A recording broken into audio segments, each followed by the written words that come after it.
இந்த ஒரு வருட காலமாகவே ஜான் ஜெபராஜுக்கு பல இன்னல்கள், இக்கட்டுகள், இடுக்கண்கள் வந்திருக்கு. அதனால அவர் ஒதுங்கி இருந்திருக்காரு. எதனால ஒதுங்கி இருந்தாரு? ஒரு பெண்ணுக்கு சாதாரண முத்தம் கொடுத்தது பெரிய தப்பா பேசி அவர் மேல பெரிய பழிய போட்டு மனைவிக்கு துரோகம் செய்து விட்டார் அப்படின்னு ஒரே கொள்கைக்காக, ஒரே கருத்துக்காக, ஒரே நோக்கத்திற்காக அவர் பிரிந்து போய்விட்டார் தன் மனைவி விட்டு. அவருடைய சபைக்கு பல ஆயிரம் லட்சங்களும் அவருடைய சபை மக்களுக்கு காணிக்க கொடுத்துருக்காங்க. அவருடைய சபை மக்கள் அல்லாத வெளியாட்களும் கொடுத்துருக்காங்க. இப்படி இருக்கும்போது அவர் சபையை விட்டு போறாரு. இந்த அசோசியேட் என்ன செய்யறாரு, அபிகாயல் கிட்ட போயிட்டு அவருடைய அந்த சர்ச்சோட அக்கௌண்டன்ட் அபிகாயல் கிட்ட போயிட்டு மிரட்டி காசை வாங்கிட்டு வந்துடுறாரு. வந்துட்டு அது அவருடைய மனைவி ரீமா ஸ்டெர்லின் கிட்ட கொடுக்குற மாதிரி கொடுத்து வாங்கிட்டு அதை அவருடைய வீட்டுக்கு எடுத்து போயிட்டாரு. எவ்வளோ? 30 லட்சத்தை. இப்போ இதை பற்றிலாம் ஜான் ஜெபராஜ் என்ன சொல்றாரு கேட்போம் வாங்க.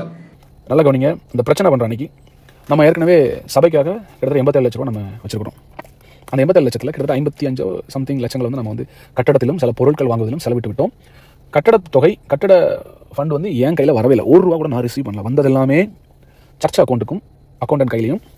அப்புறம் அடுத்து நம்ம அசோசியேட் யார், அதான் நம்ம head of the team truth time பேசுகிறார்ல, அவர் வீட்லேயும் தான் கேஷ் இருந்துச்சு. இவங்க 2 பேர்ட்டு தான் கேஷ் இருந்துச்சு. அப்போது பிரச்சனை பண்ணுற அன்றைக்கி இவங்க வந்து என்ன பண்ணுறாங்கன்னா, அந்த 27ஆம் தேதி சண்டே என்ன பண்ணுறாங்கன்னா, அக்கௌண்டன்ட் அபிகேல் சிஸ்டரை அவதூறாக பேசி, அசிங்கமாக மரியாதை இல்லாமல் பேசி, அந்த பணத்தை இப்போவே கொடு அப்படின்னு சொல்லி மிரட்டி, சிஸ்டர் அபிகேல் வீட்டுக்கு போனதே அசோசியேட் தான். இது அபிகேல் சிஸ்டர்னு சொல்லுவாங்க, அவங்க கணவர் சொல்லுவாங்க, அவங்க பிள்ளைகள் சொல்லுவாங்க. அங்கே இருக்கிற சிசிடிவி கேமராவில் இருக்குது, எல்லாமே இருக்குது ப்ரூஃப். அவங்க வீட்டுக்கு போய் கிட்டத்தட்ட 30 லட்ச ரூபா காசு எடுத்துகிட்டு திருப்பி கொண்டு வந்து சர்ச்சில் வச்சு ரீமாட்ட அந்த 30 லட்ச ரூபாய் கொடுக்குற மாதிரி ஒரு வீடியோ எடுக்கிறாங்க. லெட்டர் ஒன்று எழுதி அபிகேல் சிஸ்டர் கையில் எழுதி வாங்கிட்டு ரீமா கையில் கொடுக்குற மாதிரி கொடுத்துட்டு வீடியோ எடுக்கும்போது அது ரீமா கையில் அந்த 30 லட்ச ரூபா போகுது.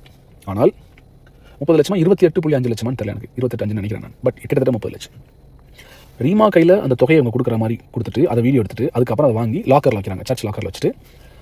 ரீமா அன்றைக்கி அந்த வீட்டுக்கு அந்த காசை கொண்டு போகல. மாறா அசோசியேட்டும் அவர் மனைவியும், யார் இந்த ட்ரூத் டைம் நடத்துறாருல, அவரும் அவர் மனைவியும் சேர்ந்து அந்த பணத்தை அவங்க வீட்டுக்கு ஒரு பேக்கில் தூக்கிட்டு போகிறாங்க. இதை பார்த்ததும் நம்முடைய விசுவாசிகள் அங்கே தான் நின்றுட்டு இருந்தாங்க. அவங்களும் அன்றைக்கி வந்து போலீஸ் ஸ்டேஷனில் சாட்சி சொல்லிட்டாங்க. சரியா?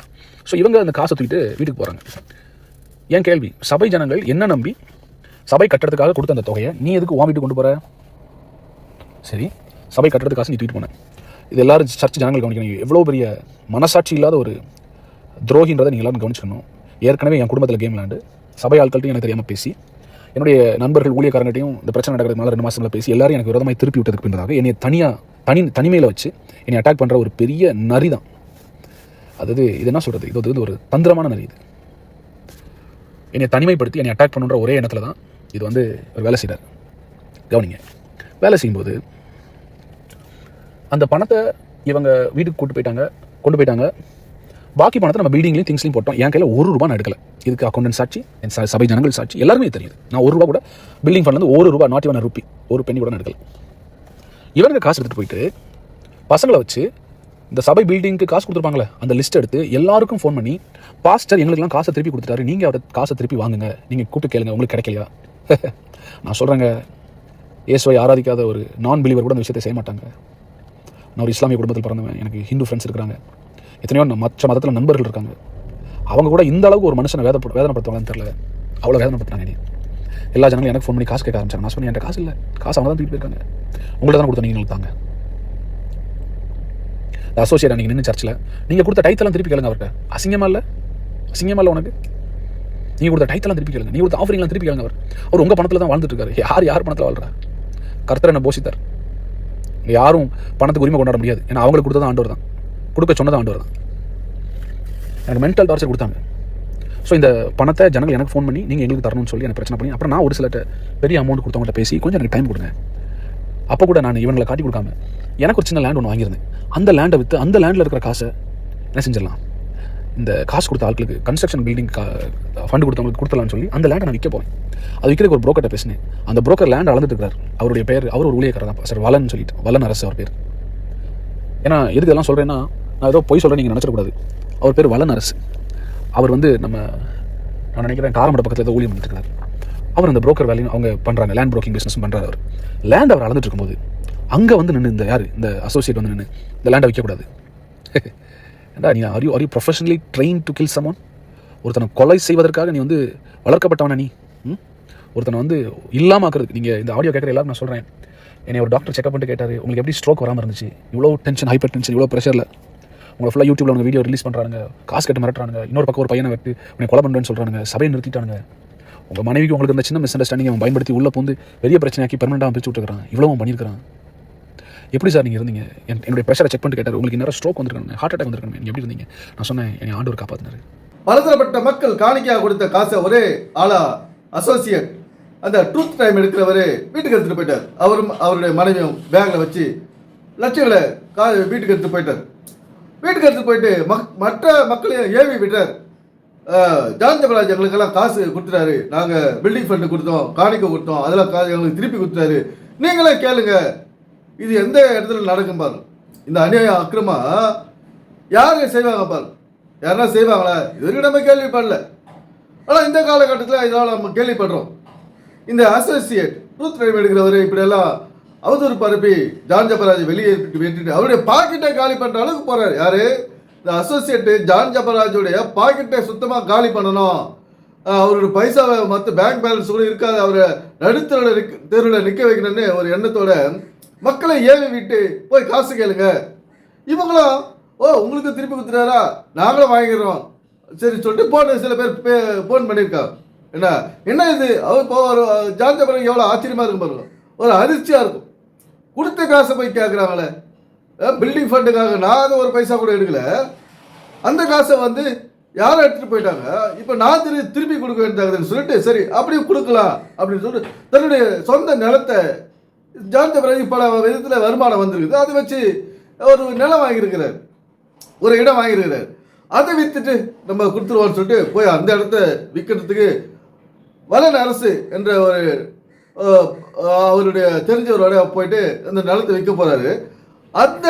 அதை கூட விற்கிறதுக்கு தடை பண்ணுறாரு. யார்? இந்த அசோசியேட். அதை விற்கக்கூடாது. ஏன்? எந்தெந்த விதத்தில் ஜான் ஜெபராஜுக்கு பல தொல்லைகளை கொடுத்துருக்காரு பாருங்க இந்த அசோசியேட்.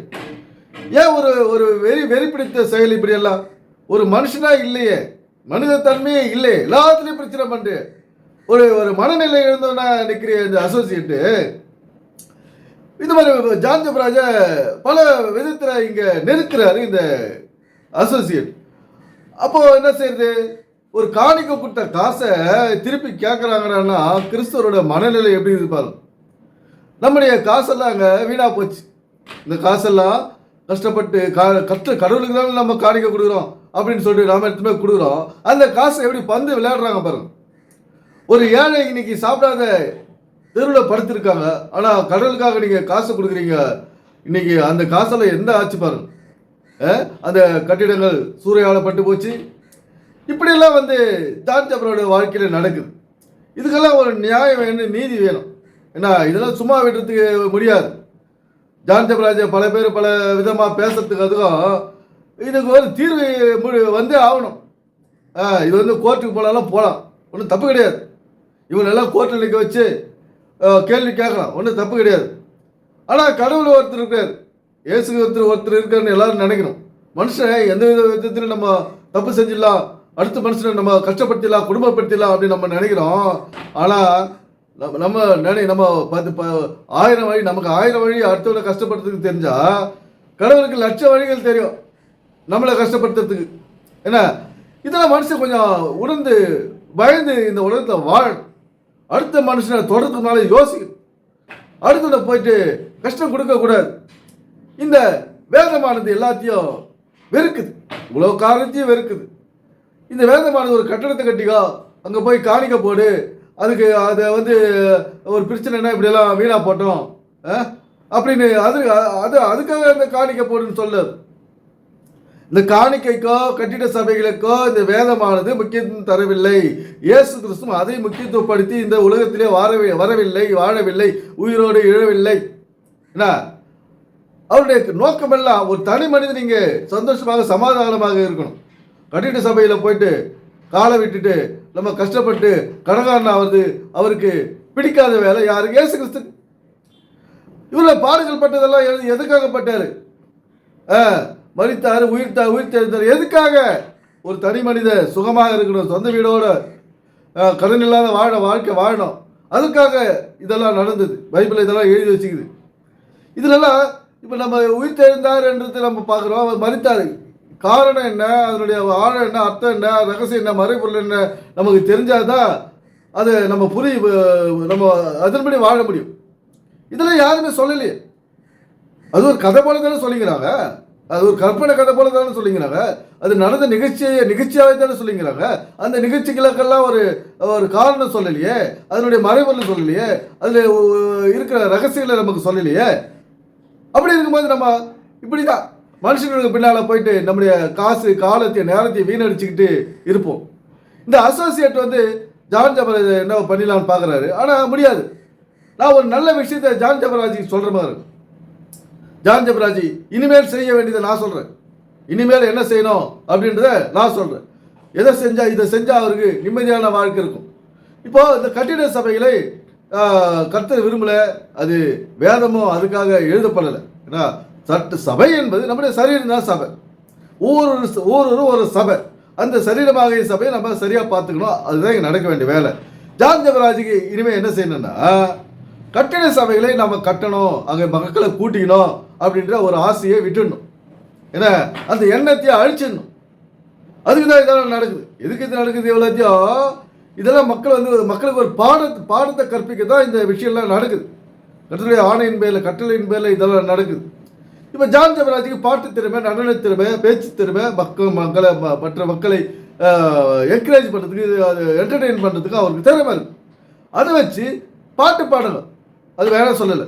அது என்டர்டெயின்மெண்ட்டாக 4 பேர் மக்கள் வந்து கேட்டு ஒரு என்டர்டெயின்மெண்ட்டாக என்ஜாய்மெண்ட்டாகவும் டைம் பாஸ் ஆகும், அது கேட்டு இருப்பாங்க, ஒரு இன்ட்ரெஸ்டாக கேட்டுருப்பாங்க. ஒரு ட்ராவலிங் டைமு, வீட்டில் வேலை செய்யும்போது இப்படியெல்லாம் கேட்டுங்கிறாங்க.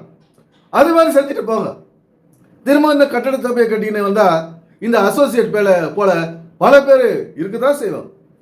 எல்லா சபையிலும் இந்த பிரச்சனை இருக்குது.